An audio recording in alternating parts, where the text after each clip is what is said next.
Hi everyone, welcome back to my channel Fun and Cooking Mania. আজকের recipe এঁচোড় চিংড়ি। তার জন্য যে মেন ইনগ্রেডিয়েন্টসগুলো লাগবে, এখানে আমি চিংড়ি মাছ নিয়ে নিয়েছি, আলু এরম ডুমডুম কেটে নিয়েছি, এঁচোড়গুলোকে আমি একটা হুইসেল দিয়ে সেদ্ধ করে নিয়েছি, পেঁয়াজ বাটা, টমেটো বাটা, চিনি, গরম মশলা, টমেটো কেচাপ, নুন, হলুদ গুঁড়ো আর ফোড়নের জন্য এখানে মৌরি। আর এই যে মশলাটা তৈরি করেছি এটা হচ্ছে জিরে, ধনে, আদা, রসুন আর কাঁচা লঙ্কা মিক্সারে পিষে এরকম একটা পেস্ট বানিয়ে নিয়েছি। এবার রেসিপিটা শুরু করব। কড়াইটাকে প্রিহিট করে আমি তেল গরম করতে দিয়ে দিয়েছি। এখানে 4 থেকে 5 টেবিল স্পুনের মতন সাদা তেল আছে। এবার আমি এর মধ্যে তেলটা গরম হয়ে গেলে আলুগুলো ফ্রাই করে নেব।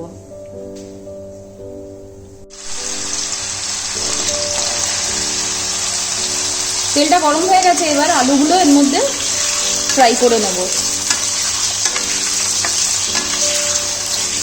হালকা ব্রাউন হওয়া পর্যন্ত এটাকে ভালো করে ফ্রাই করে নিতে হবে।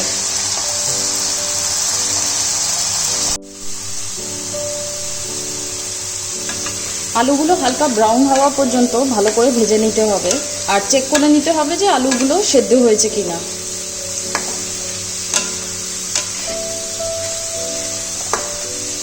আলুগুলো ফ্রাই হয়ে গেলে একটা আলাদা পাত্রে আমরা তুলে রেখে দেব। আরও 4 থেকে 5 মিনিট রেখে তারপরে এগুলো ফ্রাই হয়ে যাবে।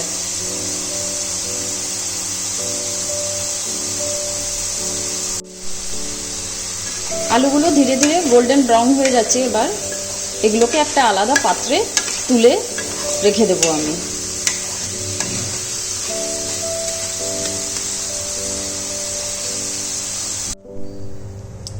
ওই সেম তেলটার মধ্যে এবার আমি এঁচোড়গুলোকে হালকা ফ্রাই করে নেব।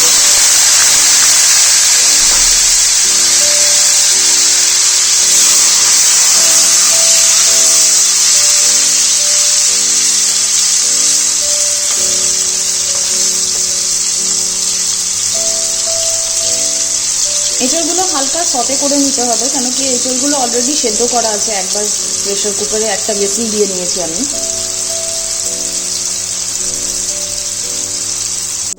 এঁচোড়টা ফ্রাই হয়ে গেছে, এবার এটা একটা আলাদা পাত্রে তুলে রাখবো। এই সেম তেলটার মধ্যেই চিংড়ি মাছটা নুন হলুদ দিয়ে আমি ম্যারিনেট করে দিয়েছিলাম, ওটা একটু হালকা সতে করে নেব। হালকা যেই অরেঞ্জ হয়ে যাবে চিংড়ি মাছগুলো তুলে নেব আমি।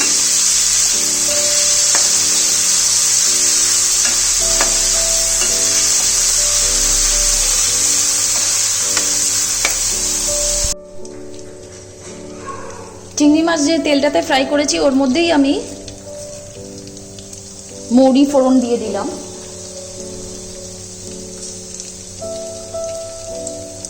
মৌরিটা থেকে যখন হালকা একটু ফ্রাই হয়ে যাবে আর সুন্দর একটা তেলের থেকে গন্ধ বেরোবে, তখন বাদবাকি মশলাগুলো আমি দিতে শুরু করব। তেলটা গরম হয়ে গেছে, এবার এর মধ্যে মশলাটা দিয়ে দেবো।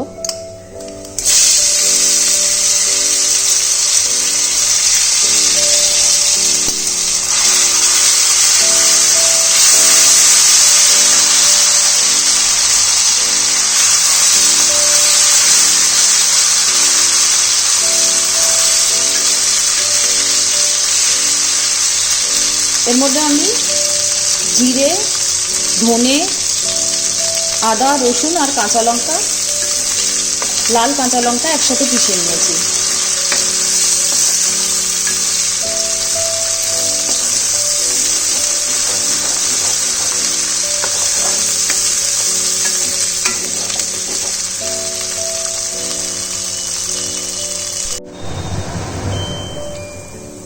মশলাটা ফ্রাই হয়ে গেছে, এবার এর মধ্যে পেঁয়াজ বাটাটা দিয়ে দেব।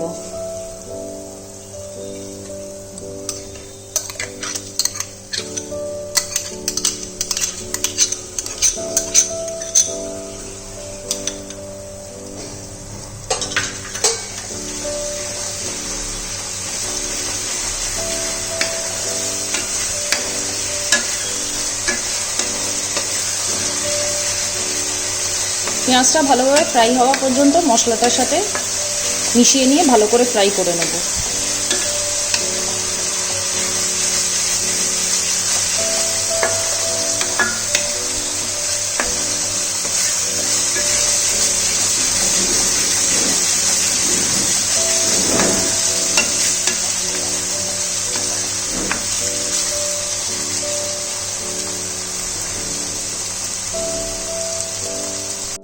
পেঁয়াজটা যতক্ষণ ফ্রাই হচ্ছে আমি এখানে হাফ টেবিল স্পুনের মতন হলুদ গুঁড়ো দিয়ে দিলাম আর হাফ টেবিল স্পুনের মতন চিনি দিয়ে দিলাম।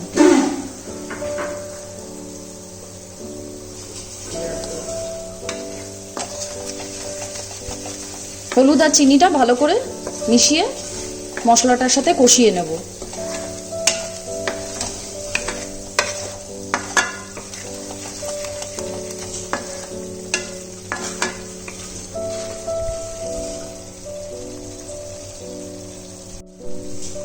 মশলাটা ভালোভাবে ফ্রাই হয়ে গেছে, তেলটা ছেড়ে গেছে মশলার থেকে।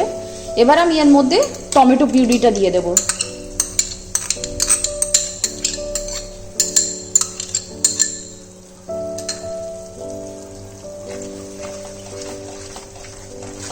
টমেটো পিউরিটাও ভালো করে পেঁয়াজ আর মশলাগুলোর সাথে ভালো করে কষিয়ে নিতে হবে। যেই তেলটা ছেড়ে যাবে তখন আমরা বুঝবো মশলাটা ভালোভাবে ফ্রাই হয়ে গেছে।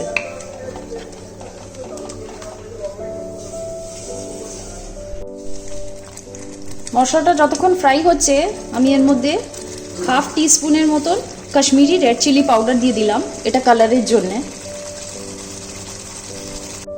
মশলাটা ফ্রাই হয়ে এসছে, সাইড থেকে তেলও ছেড়ে গেছে। এই সময় আমি চিংড়ি মাছ যেগুলো ফ্রাই করে রেখেছিলাম ওগুলো মশলার মধ্যে দিয়ে কষিয়ে নেব।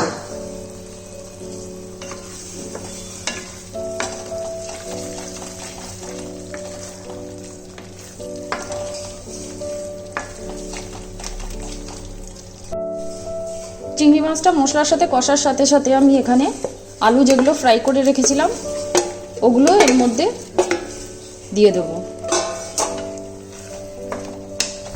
আলুটা দিয়ে ভালো করে মশলার সাথে কষিয়ে নিতে হবে।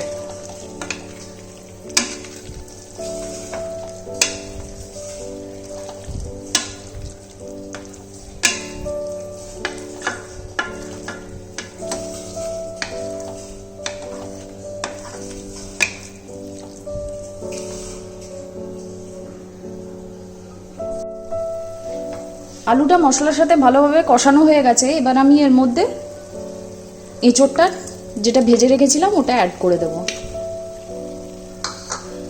এঁচোড়টা দিয়ে ভালো করে মশলার সাথে মিশিয়ে নেব আর মশলাটার সাথে ভালোভাবে এঁচোড়টাকেও কষিয়ে নেব।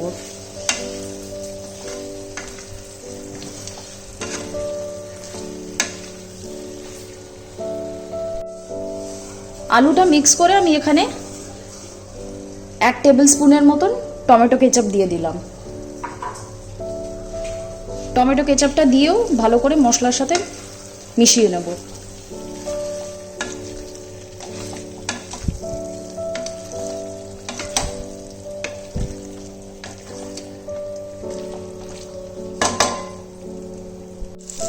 মশলাটা অনেকটা কষে গেছে, এখন আমি এখানে 1 কাপের মতন জল অ্যাড করে দিলাম।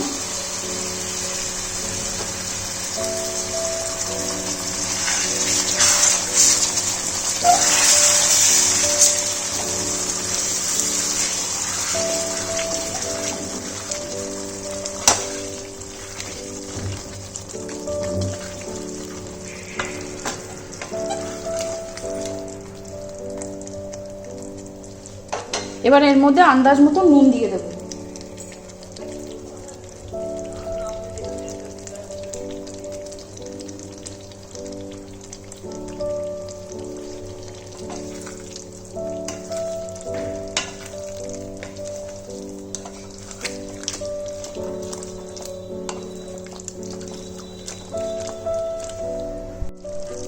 মশলাটা কষানো হয়ে গেছে, জলটাও শুকিয়ে এসছে। এবার আমি এর মধ্যে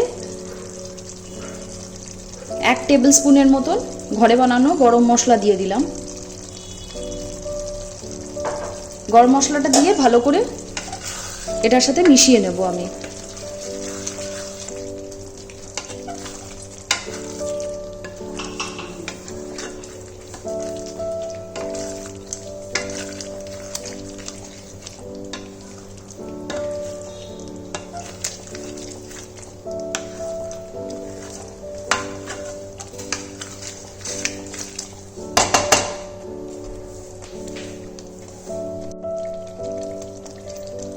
এবার শেষে আমি এখানে 1 টেবিল স্পুনের মতন ঘি দিয়ে দিলাম।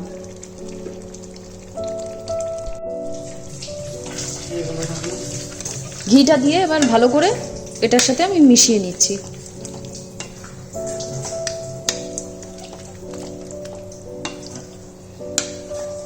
এবার এটা তৈরি হয়ে গেছে। এবার এটা একটা সার্ভিং প্লেটে সার্ভ করে নেব আমি।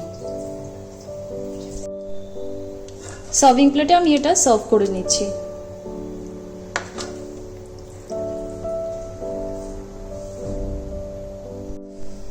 আমি খাবারটা সার্ভিং প্লেটে সার্ভ করে দিয়েছি। আজকের রেসিপি এঁচোড় চিংড়ি রেডি হয়ে গেছে। এটা আপনারা সাদা ভাত, জিরা রাইস বা যে কোনো রকমের পরোটা দিয়ে ডিনার বা লাঞ্চে সার্ভ করতে পারেন।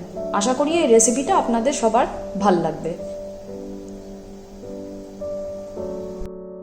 Like, share and subscribe to my YouTube channel. Thank you for watching.